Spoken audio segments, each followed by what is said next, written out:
New phone, who dis? Well, hi. Glad you're here. I'm glad to be with you. I did get a new phone finally. With a way better camera. Does it make me look good? I mean, I always look good, but does it make me look real good? Does it make me look better? Anyway, we're talking about some movies here today, right now, from the year 1991. That's the year I turned 8 years old. Ooh. And the most influential movies, there was a lot of good movies that year. Ones that I wanted to mention, but decided, you know, I won't. Which makes me want to mention them, but I won't, because we're going to move on and make this quick and talk about some other things. And I'm sure I won't get cut off no matter how long I ramble, because this new phone has a ton of memory on it, right? That's the idea. Let's see here. 1991, in February, Neverending Story Part 2. I mentioned the first one for particular reasons back in my, yeah, I got notes. One of the other videos. I don't know which one it was.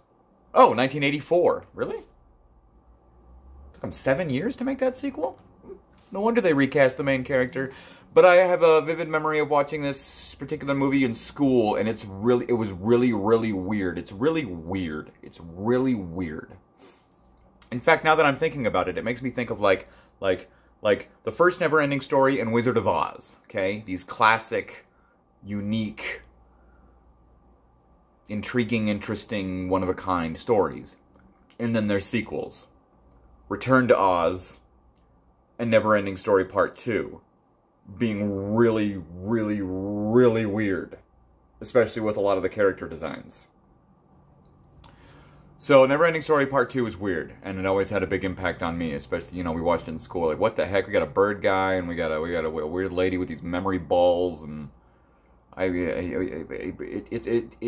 it's a really weird movie, but I like it. I do like it. I like the first two Neverending Stories. The third one I can enjoy watching, but I don't know if it holds up to the other two, even though it has Jack Black. But we're not here to talk about that one. I'm just mentioning Neverending Story Part 2. Also... Oh, also in... No, wait, that's May. I don't know what I'm doing, I swear. Well, let's move on to May. A lot of these movies came out in May and June. May... Ooh, two movies on the same day were released, and that's probably why one of them got overlooked. So let's start with... I mean, well... I don't know. What about Bob? Let's start with that. What About Bob? One of Bill Murray's greatest films. And one of Richard Dreyfuss's greatest films. What About Bob? Absolute classic. Hilarious comedy. Baby Steps. Who doesn't reference Baby Steps every day? You probably don't if you haven't seen One About Bob. And then if you haven't, I feel but sorry for you. You should watch What About Bob. And then you'll understand Baby Steps. It'll help you in life. Baby Steps. That was my first introduction as a young child to hypochondriacism. That was my first introduction to that. Like, what's his deal? Why is he? I didn't understand at first. Why is he afraid to go outside? Why does he not want to touch? Like, I didn't really grasp it yet, but it was my introduction to, like, there's people out there who have their own struggles. Slight OCD too. Great movie though. Classic film. I have plenty of vivid memories of it from my young childhood. I've seen it so many times, but in particular, I have a memory. One of the last times I went to the dentist. Actually, this was probably over a decade ago. Oh my gosh, time flies. The older you get, the faster it goes. Just so you know, they don't tell you that. The older you get, the faster time goes. So brace yourself. But over a decade ago, I went to the dentist, and it was my first time having... Because growing up, I hated the dentist for many, many reasons, but this was one of the first times after not having gone for a few years, I went to a dentist, and they had this crazy setup where, like, they sat me back, and then they had a TV. They were like, you want to watch a movie? I was like, what? We want to watch a movie. Well, again, you know, root canal. I've had a lot of root canals. A lot of good it did me.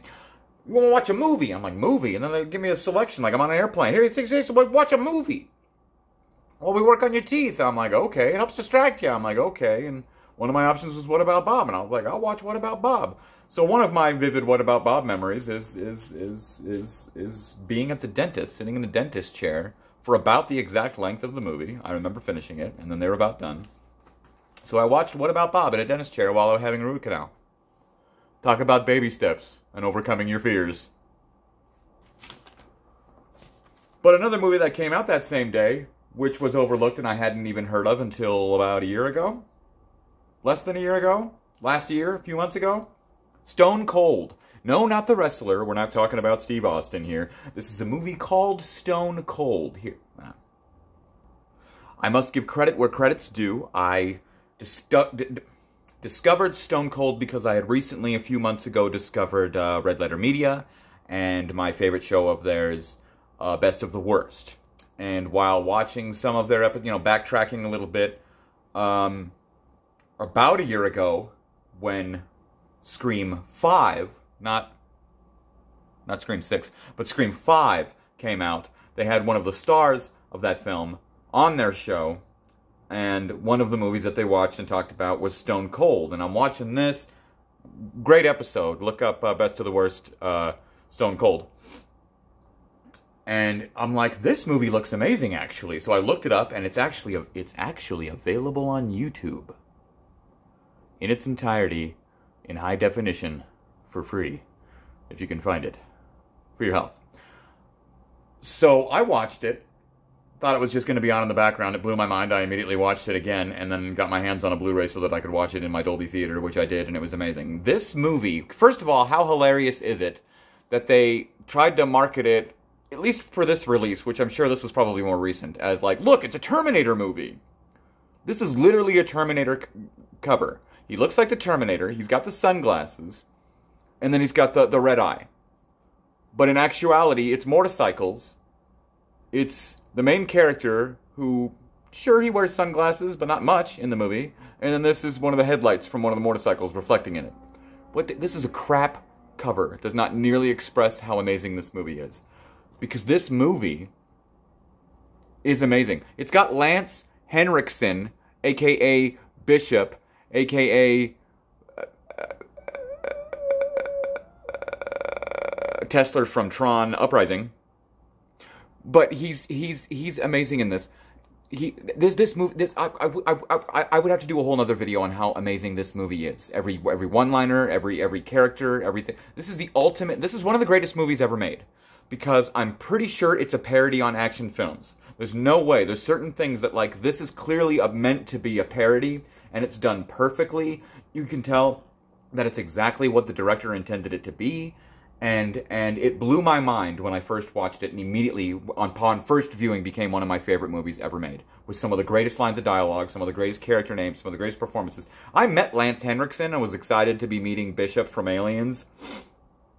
But if I had known about this is all I would have talked about. I discovered this movie after meeting Lance Henriksen, but he's amazing in that. Everybody, this movie is amazing. You have to see it. Like, it's hilarious. It's got everything. It's the ultimate manly action film to the max. Case in point, motorcycle in a Capitol building, riding through the halls, out the window, into a helicopter that explodes and falls onto a car that explodes. Exactly. Have to move on. One of the greatest films ever made, I'm telling you. Okay, so let's see, June, well, May? Oh yeah, because then a week later, released in theaters was Teenage Mutant Ninja Turtles 2, Secret of the Ooze. Love that movie. That was my favorite. That is my favorite Teenage Mutant Ninja Turtles movie, period. It doesn't get more fun than that. You've got the toy store, mall, fight sequence at the beginning with all the great quips. You've got the great characters. Unfortunately, it doesn't have Casey Jones, but that's okay. You've got the big monsters, the snap turtle and the wolf guy. What were their names? You take the ugly one. Which one's the ugly one?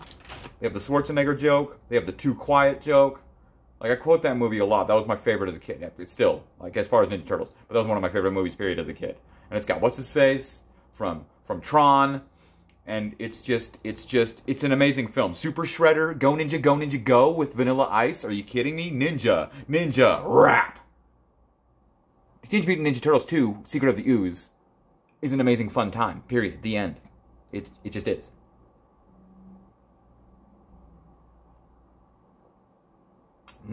Tasty. So, yeah. What were their names? Tuvok? No, wait. Tora and I can't remember the monsters' names right now. Brain fart. Oh well, you can look it up. I don't need that. This isn't for prosperity. I've mentioned the movie. Moving on. So then in June of 1991, we have Robin Hood. Robin Hood. Kevin Costner's Robin Hood is the greatest Robin Hood film ever made. By far, Kevin Costner's best film. You've got Morgan Freeman, who's amazing in that movie, and you have Alan Rickman as the back. That was my discovery of Alan Rickman. A lot of people reference Die Hard. Yes, Alan Rickman's amazing in everything, obviously. Rest his soul. But Robin Hood, that's peak Alan Rickman for me. That's how I grew up knowing Alan Rickman. Because it's dull, you twit. It'll hurt more.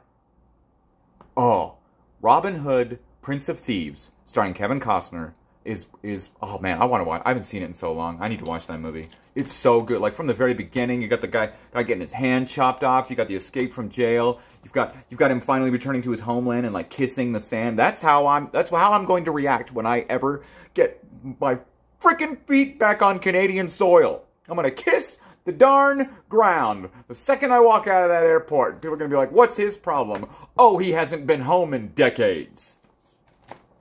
But oh my gosh, Christian Slater, he cleared it. Like, all the fun, and then no blades, no bows, leave your weapons here. Yeah, I quote that movie all the time. Very influential, and it's an amazing film, and I'm gonna watch it as soon as I'm done with this, because oh my gosh, I love that movie. And the music was so good that they ended up using the music for the logo that starts in the movie where the music starts. Now every time you see that logo, that's the music you hear, and I'm like, are we watching Robin Hood? No, they just used that music for this logo because that music is so good. Robin Hood. Kevin Costner. I could go on and on about that one, but I won't, but I could. Oh boy, I could. What else came out in June of that year? The Rocketeer, starring Jennifer Connelly and my favorite Bond of all time, Timothy Dalton. Yes, please, that's my Bond. And playing Howard Hughes, Terry O'Quinn, Mr. John Locke himself from Lost, as Howard Hughes. This movie, The Rocketeer, is like a James Bond film, only my favorite Bond, spoiler alert, plays the Nazi villain.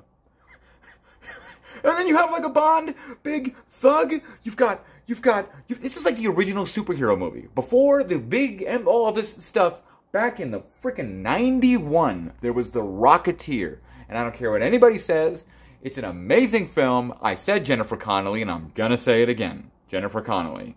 Oh, and it's so much fun. It's the original superhero movie, but it takes place in the old days. This guy just gets a jetpack, and next thing you know, he's a hero. It's classic. I wish they would do something with that source material. I don't need a sequel. I don't need a reboot. I'll take either, but remake The Rocketeer. If you haven't seen it, go watch it, and then demand that it be brought back. That's all I got to say. Rocketeer. July 12th, Point Break. Point Break was how I discovered Keanu Reeves. And everyone else in that movie. Pretty Young Lady, who played Tank Girl. Mr. Ghost, rest in peace. I know these names, whatever, it doesn't matter. But Point Break was a great movie. Bank Robbery was one of my first memories of a movie where my brother's watching it over and over on VHS, and me going, oh wow, yeah, that's pretty cool. And then, of course, the famous line at the end is the one I probably quote more than anything. He's not coming back. Great movie. Oh, Sometimes you make friends with your enemies, but they're still your enemy. That's not a tagline or anything. Could have been, but that would have been a bad one. So I just had to mention Point Break, because it's a great film that had a big one. Oh, Gary Busey.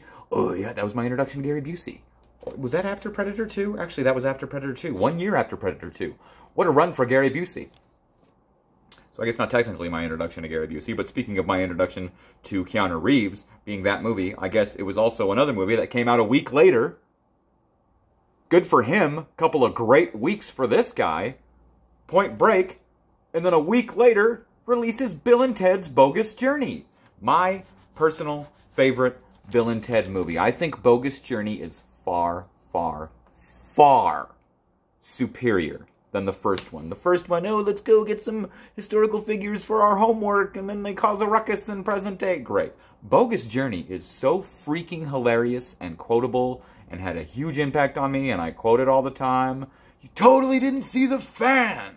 Like, you've got the future, you've got them going to the future, you've got them going to the past, you've got evil robot us's, you've got station, you've got they die, spoiler alert, and you've got them going to hell, then you've got them going to heaven, you've got Death, played by a guy whose name is escaping me, but he's absolutely amazing, and he was also in Tales from the Crypt Demon Knight. But he's hilarious as Death. Best 3 out of 5. Like, Bill and Ted's Bogus Journey is the best of the trilogy, if you ask me. Like, it is an amazing, hilarious film. And I remember we got it. They were doing a promotion for, like, Pizza Hut or something, where order a pizza and you can get a DVD and pick from these, like, 3. Yeah. I missed the 90s. So that's how I got my hands on a Bill and Ted DVD. And actually, it might have been, like, early 2000s when they did that actual promotion. But anyway, regardless. My wife at the time, we would watch it over and over and over and over and over. You damn right! Over and over and over and over and over and over, because that movie is amazing and quotable and hilarious and filled with colorful characters and a great story. And just, oh. Pam Grier? George Carlin? Bill and Ted's Bogus Journey. Enough said. Not really. I haven't said enough about any of these movies. But again, I would be making 30-minute to an hour-long videos on every single one. Because I could. But I won't. I'm gonna jam pack. I'm gonna cram them. I'm gonna cram it. So then we've got number 1. We're down to the last one of this video. Of 1991, the most influential film that I saw that year that impacted me as an 8-year-old. Because excuse me, that's dead air. Because I remember vividly seeing this movie in theaters. Hook. Hook. The sequel to Peter Pan. Hook. The Steven Spielberg directed. Dustin Hoffman starred as Hook. Yes, I mean, I'm not as much of a fan of Robin Williams anymore since he became a murderer, but Hook, I will never forget leaving that theater as an 8-year-old, and all I wanted to do was jump off the couch and pretend I could fly. That's an impactful, influential movie. Everyone remembers that first movie that just sparked their imagination and made them want to fly. Like that was literally the tagline in the original Christopher Reeve Superman. You'll believe a man can fly. Hook, I believed I could fly. I believed I could sprinkle fairy dust and be a lost boy and live forever.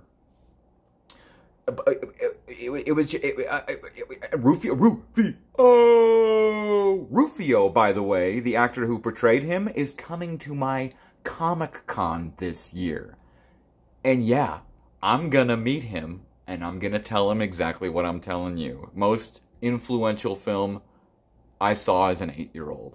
I love that movie. Maggie Gray, is that her name? The old lady? I remember seeing that movie. This old lady ended up playing McGonagall in Harry Potter, and she was on Downton Abbey, yada, yada, yada. I remember in 91, I was like, that lady, I think, all due respect, don't get me wrong, but I'm like, I think that lady's like 90 years old. And then, like, 30 years later, I was still seeing her and stuff, and I'm like, how is she still... We all age differently, it's quite all right. But that was my introduction to her. She was amazing. The stories are true. Like, that movie blew my mind. How it's about Peter needing to learn to be a father, but he forgot about being Peter Pan, and then he goes back to Neverland, and then he remembers being Peter Pan. You got Rufio, you got Hook, you I love Hook.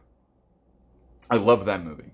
I think it's a great, great, great classic. Even Julia Roberts as Tinkerbell. Not a big fan of Tinkerbell. Not a big fan of Julia Roberts. But I dig me some Julia Roberts Tinkerbell. That movie... and the invisible food fight. Like, that's the perfect movie to spark an 8-year-old's imagination. And it did. Here I am now. 32 years later. Talking about it. All excited. Wanting to watch it. In fact, I'll probably watch it with my 10-year-old son this week. That sounds like a great idea. I think he'd really get a kick out of it. Hook. Oh, and then I had all the action figures and toys and McDonald's toys. I had them all. And I had a bunch of action figures. I remember when we were on vacation in Canada, I purchased one of the action figures. And we were going to, like, the Sky Dome and the CN Tower and a baseball game. All I cared about was getting back to the hotel so that I could play with my Hook action figures.